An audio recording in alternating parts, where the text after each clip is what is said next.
pa yun eh. Po talamag, bante na ako.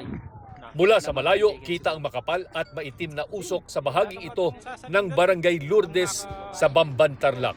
Dulot yan ng isang grass fire na mabilis na kumalat dahil sa malakas na hangin at mainit na panahon. Dahilan para madamay ang isang kalapit na junk shop. Napakalawak kaya umabot kami ng 12 hours sa operation. Natupok ang junk shop kung saan nakaimbak ang mga wala ng laman na LPG tank, plastic, yero at mga goma. Inaalam pa ang kabuang halaga ng danyos sa insidente. Kung meron tayong business or establishment, kung merong mga talahid sa tabi ng structure, siguro alisin mo na yon para hindi madama yung business nyo, yung negosyo nyo. Pangalawa, dahil mainit ang panahon, alisin yung mga bagay na pwedeng masunog para hindi kumalat yung apoy.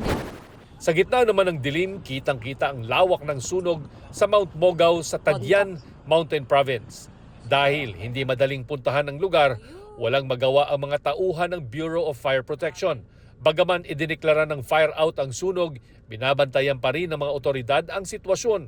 Lalo't nitong mga nakarang araw ay nakatanggap sila ng mga ulat ng forest fire sa iba't ibang bahagi ng Mountain Province.